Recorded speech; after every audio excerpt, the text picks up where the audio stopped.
Bonjour à tous, on se retrouve aujourd'hui pour une nouvelle vidéo et aujourd'hui je vais faire le bilan des 2 ans en audit financier. Pour ceux qui ne le savent pas, je travaille en audit financier depuis maintenant 2 ans et je vais vous raconter comment ça s'est passé cette année-là. J'ai déjà fait des vidéos sur mon expérience au bout de 4 mois en audit, au bout de 9 mois et un bilan au bout de 1 an d'audit et je vous avais promis de faire le bilan des 2 ans parce que c'est vrai que ça, le poste il évolue et donc je pense que je vais faire ça, je sais pas jusqu'à quand, tant que je suis sur la chaîne, sûrement que je vous ferai un bilan des 3 ans si je suis encore là et en fonction de comment ça se passe, si je démissionne ou pas.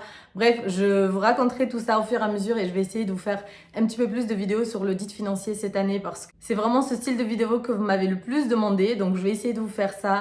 D'ailleurs, pour ceux qui m'ont envoyé soit des mails, soit des messages sur Instagram concernant l'audit financier et je vous ai pas répondu, n'hésitez pas à me relancer parce que des fois je vois les messages, je dis que je répondrai plus tard et puis j'oublie et il y en a plusieurs.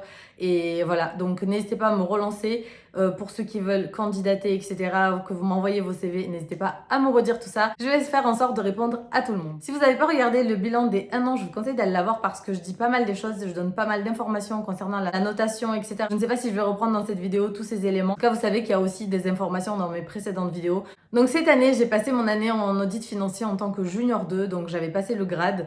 Et c'est vrai que j'appréhendais un petit peu parce que je m'étais dit qu'on allait avoir plus de responsabilités, c'est ce que je vous disais dans ma précédente vidéo. Et j'appréhendais un petit peu parce que ça allait être nouveau, mais en même temps j'étais super contente parce que moi j'aime quand ça change, quand ça bouge et qu'on a plein de choses à faire. Et j'étais super contente qu'on puisse évoluer. Et c'est ça que j'aime en audit, c'est qu'on évolue tous les ans. Tous les ans ou pas, ça dépend de votre travail au cours de l'année et vous pouvez évoluer ou pas. Je vous dirai tout ça à la fin, donc c'est le passage de grade. Donc mon année, elle a commencé donc en septembre l'année dernière. Donc dans l'audit, vous avez plusieurs phases tout au long de l'année.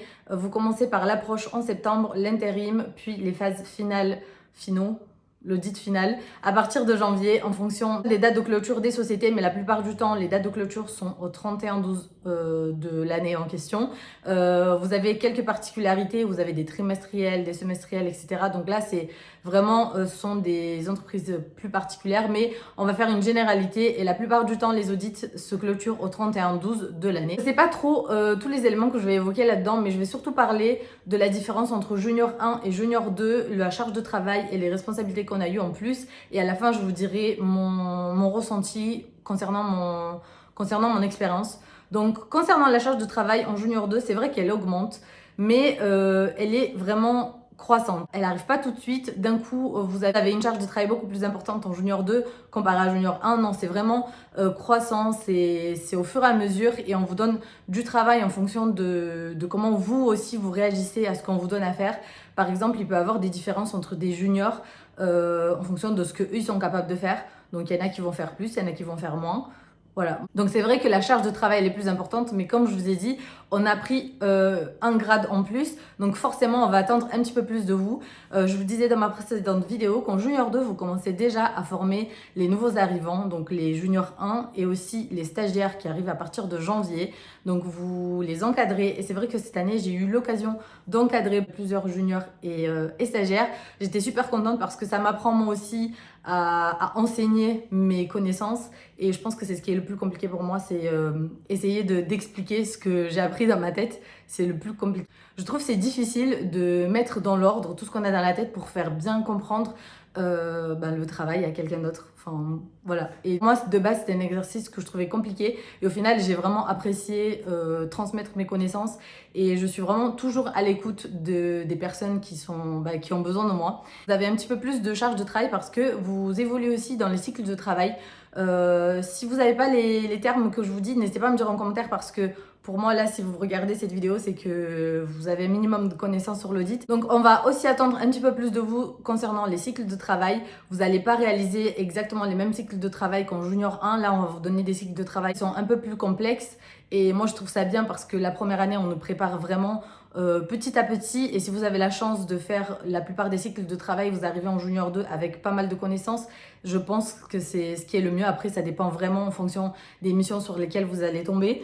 Moi, j'ai eu l'occasion de pas mal travailler la première année sur à peu près la majorité des cycles de travail, ce qui m'a permis en Junior 2 de continuer à acquérir des compétences. Je dis pas que j'ai absolument tout acquéri, il y a énormément de choses à acquérir. Et si vous avez suivi mon parcours, je viens d'un parcours où j'étais en marketing avant de faire de l'audit. J'ai juste fait ma dernière année de master en contrôle de gestion et avant ça vraiment j'étais en marketing, donc j'avais énormément de lacunes et j'ai essayé de rattraper tout ça. Mais je trouve qu'au fur et à mesure, si vous avez vraiment envie de réussir, il n'y a pas de raison de pas réussir. Et moi ce que j'aime justement, c'est toujours apprendre. Et pour l'instant on est toujours dans un niveau de grade où on apprend énormément, donc même en junior 2 j'ai énormément appris et vraiment tous les jours j'apprends. Concernant les responsabilités, comme je vous ai dit, vous êtes en charge des nouveaux, des juniors qui arrivent et des stagiaires. On vous donne cette responsabilité. On vous laisse un petit peu plus gérer la mission aussi en fonction du senior ou du manager avec lequel vous êtes sur la mission. Donc pour ceux qui ne le savent pas, les équipes sont composées souvent d'un junior, un senior, un manager et ensuite en fonction de la mission, si elle est plus ou moins importante, vous pouvez avoir plusieurs juniors, plusieurs seniors de grades différents. Par exemple un senior 1 avec un senior 2, un manager et par exemple deux juniors 1 ou un junior 1, un junior 2. Vraiment ça dépend. Mais c'est très rare que vous avez deux personnes du même grade sur la même mission. Par exemple, deux seniors 2 sur la même mission, c'est impossible. Je pense même pas que c'est possible. Donc en fonction de comment est composée l'équipe de la mission, c'est comme ça que vous allez avoir plus ou moins de responsabilités. Vous pouvez avoir plus de responsabilités quand l'équipe elle est plus petite. Par exemple, s'il manque des seniors, c'est vraiment, je pense, le problème en audit, c'est qu'il y a pas mal de manque de seniors parce que vous arrivez en junior et les seniors souvent ils partent. Je sais pas pourquoi, mais voilà, ils veulent faire autre chose. Et du coup, on se retrouve souvent avec des juniors, pas beaucoup de seniors et des managers. C'est là où vous pouvez prendre plus en responsabilité, ce qui s'est passé cette année pour moi et pour d'autres personnes du même grade que moi. Et donc, on a pu avoir un petit peu plus de responsabilité, être directement soit avec le manager, soit directement avec l'associé. J'ai pu voir les missions de l'audit du début jusqu'à la fin, donc de l'approche jusqu'à la signature des rapports. J'ai pu éditer les rapports, j'ai pu les faire signer à l'associé. Donc vraiment ça, je trouve ça trop bien parce que si vous passez le grade, la suite, normalement, la suite logique, c'est passer senior et on va attendre encore plus de vous. C'est ça que j'ai retenu de mon année de junior 2, c'est que oui, j'ai eu un peu plus de travail, mais j'ai eu aussi un peu plus de responsabilité et c'est ça qui m'a énormément plu. Après, j'ai eu une année particulière. C'est vrai que mon année, si vous avez suivi les précédents épisodes, vous savez que j'ai eu un problème avec mon appartement, ce qui a engendré vraiment tout un tas de problèmes sur mon année qui est passée 2023-2024. Donc, si j'enlève cette parenthèse, mon expérience en tant que junior 2, elle était pas mal. Mais avec ce petit truc qui s'est passé toute cette année, je pense que l'année 2024-2025, ça sera la meilleure qui puisse arriver. Parce qu'il n'y a plus tous ces problèmes. Enfin, je verrai, je vous dirai tout ça d'ici un an. Après, je pense aussi que votre année de junior 2, que ce soit junior 1 ou junior 2, dépend aussi de votre implication. Si par exemple, vous êtes quelqu'un de très impliqué, vous avez envie de travailler et vous avez envie d'évoluer, on vous donnera de plus en plus de travail. Et après, il faut aussi savoir dire stop ou non. Maintenant, on va parler des horaires concernant mon année de junior 2. Est-ce que je travaillais beaucoup plus qu'en junior 1 ? J'ai pas trouvé. J'ai trouvé que c'était à peu près les mêmes horaires. Donc, vraiment là, on est en septembre, on fait 9h, 18h30. Octobre, je pense que ça serait un petit peu plus. Novembre, décembre, un petit peu plus. Ça va plus être 19h30, 20h et encore. Et ensuite, à partir de janvier, ça sera vraiment des horaires un petit peu plus chargés. 8h, 20h, 9h, 20h par là. Des horaires un petit peu comme ça. En tout cas, c'est ce qui s'est passé en junior 2. Mais j'ai pas trouvé que c'était beaucoup plus chargé que l'année de junior 1 parce que y a eu une évolution. Par exemple, si on m'avait donné toutes mes responsabilités, tout ce que j'ai eu à faire cette année en junior 1, je pense que je n'aurais pas pu gérer parce que je n'avais pas toutes ces connaissances et compétences pour gérer cette année. Mais comme ça se fait vraiment au fur et à mesure, je trouve qu'on acquiert beaucoup de compétences et connaissances et on arrive à gérer beaucoup mieux. Donc ça, je trouvais ça bien. Donc en termes d'horaire, j'ai pas fait beaucoup plus qu'en junior 1 et moi les horaires je les ai trouvés pas trop mal, franchement pas trop mal. Est-ce que j'ai travaillé le week-end et le soir? Logiquement on va se dire que non. Cependant j'ai travaillé le week-end, pourquoi? Parce qu'il y a eu une semaine ou deux en mars où ça allait vraiment pas du tout, mais personnellement. Donc je ne foutais rien la semaine, mais quand je vous dis rien, c'est rien. Je regardais mon ordinateur, je n'arrivais pas du tout à travailler, donc j'ai tout rattrapé le week-end parce que chez moi j'étais plus calme, plus posée pour travailler. Donc j'ai fait un week-end, c'était vraiment un week-end, le seul week-end où j'ai dû travailler 7-8 heures le samedi, 7-8 heures le dimanche pour rattraper tout mon retard et je l'ai rattrapé, mais bon, c'était ma faute parce que c'est moi qui n'ai pas travaillé. Mais sinon, si vous avez une bonne organisation, une bonne répartie des tâches, il n'y a pas de raison pour que vous deviez travailler le soir ou le week-end. Voilà. Donc moi, je sais que si il n'y avait pas eu ce côté perso où ça allait pas, je n'aurais travaillé ni le soir ni le week-end. Mais bon, c'est juste une petite parenthèse. Donc on va dire que non, j'ai pas eu à travailler réellement le week-end ou le soir s'il n'y avait pas eu ces petits problèmes perso.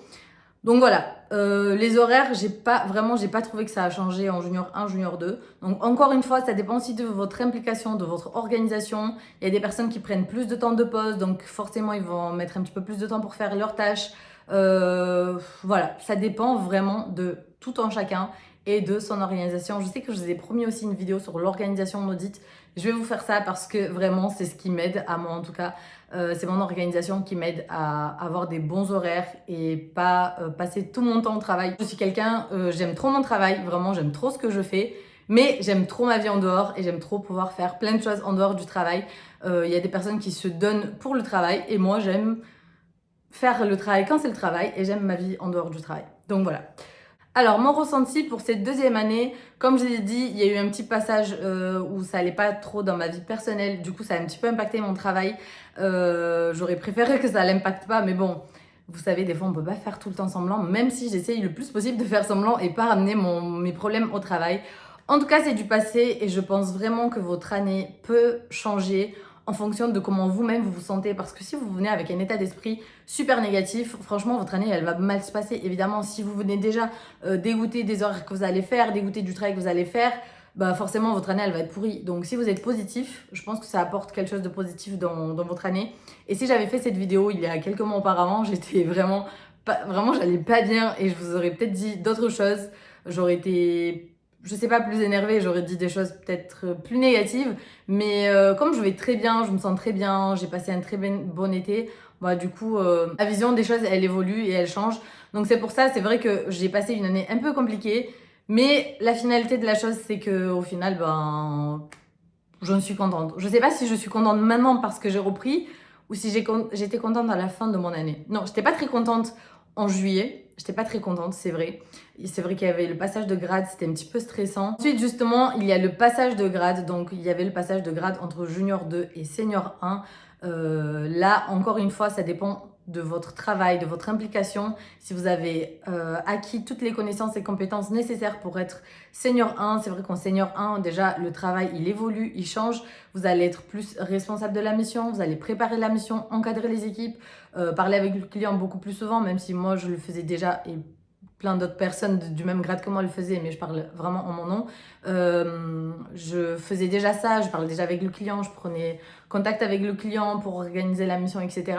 en fonction de certaines missions. Là, on va attendre de vous que vous fassiez et sachiez faire ça. Donc, il y a beaucoup plus de responsabilités, on va attendre beaucoup plus de vous. Donc, c'est vrai que c'était assez tendu pour les passages de grade cette année pour nous. Donc, voilà. Donc, je suis passée senior 1 dans mon cabinet, je suis contente. Est-ce que je voulais démissionner ou pas? La question se posait en fonction de si je passais ou pas. Si je passais pas, j'avais déjà une opportunité ailleurs, j'avais une offre ailleurs. Évidemment, il faut assurer ses arrières, donc j'avais assuré mes arrières. Mais c'était au cas où je passe pas parce que moi, pour l'instant, je me sens très bien dans ce cabinet.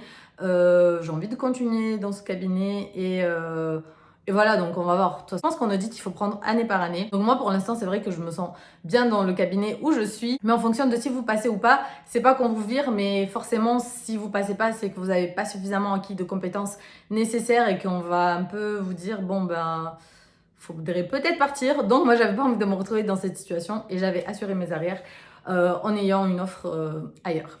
Donc voilà, en tout cas, j'ai gentiment refusé cette offre et peut-être on verra par la suite. Mais d'ailleurs, je pense que je vais vous faire aussi des vidéos concernant les entretiens en audit financier parce qu'il y a quelqu'un qui m'a posé ces questions et je réponds souvent à ces questions sur Instagram. Donc peut-être que je vais vous faire ce type de vidéo parce que j'ai passé plusieurs entretiens en big où j'ai eu des offres d'emploi. Donc voilà. Sinon, concernant l'ambiance en cabinet, il y a beaucoup aussi de personnes qui me posent la question. Alors, encore une fois, je pense que ça dépend aussi de votre état d'esprit. Cette année, c'est vrai que ça allait pas très bien pour moi, mais j'ai rencontré une personne qui est arrivée cette année. Elle va se reconnaître si elle regarde cette vidéo. Vraiment, c'est un amour. C'est vraiment, on est comme ça. Et du coup, j'ai pu avoir quelqu'un sur qui compter, justement, au sein du cabinet. Je trouve que c'est compliqué la relation entre les collègues de travail, entre savoir qui est vrai ou pas. C'est vraiment une ambiance de travail. C'est comme ça de partout. J'ai déjà travaillé dans d'autres entreprises avant et c'est exactement pareil. Mais pour avoir confiance en quelqu'un au travail, vraiment, moi j'ai du mal. Enfin, j'ai du mal déjà en général à avoir confiance. Alors au travail encore plus. Et là, vraiment, ma collègue de travail, c'est un amour et je suis trop contente qu'elle soit arrivée.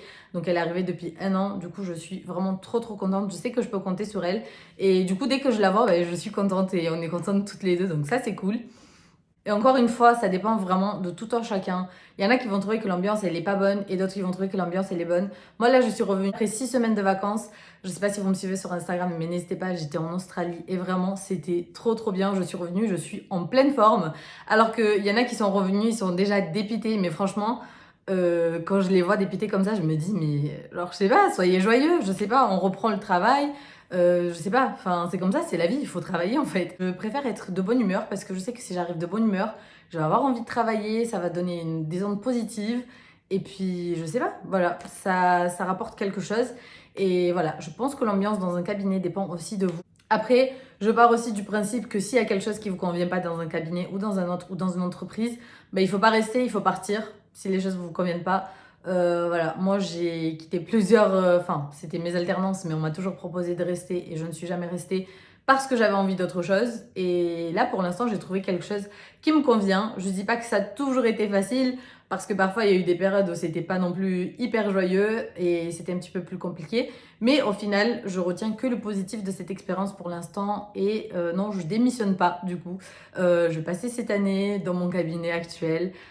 On verra comment ça va se passer pour la suite, mais pour l'instant, je me sens bien. Donc voilà, je suis très positive, très enjouée de ce qui va se passer pour la suite. Et là, donc je vous ai dit, on était le 15 septembre. Dans une semaine, on fait un séminaire justement pour toutes les personnes qui ont été promues en tant que seniors.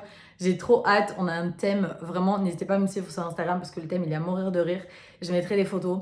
Je pense qu'il n'y avait pas énormément de choses à dire parce que j'ai tout dit, comment ça se passait l'année en audit dans ma précédente vidéo. Même le passage de grade, je vous ai expliqué dans ma précédente vidéo. Je vais juste vous reprendre les grandes lignes. Vous avez un comité avec tous les managers et les associés qui se réunissent et qui décident si vous avez suffisamment fait le taf durant l'année et que vous avez acquis les compétences nécessaires pour passer au grade supérieur. Donc voilà, ça se passe comme ça, vous avez une notation et votre rémunération dépendra de ce rating. Donc dans la globalité, mon année, vraiment si je pense au côté négatif qu'il y a eu, bah forcément ça c'était pas très cool et c'était un petit peu compliqué pour moi.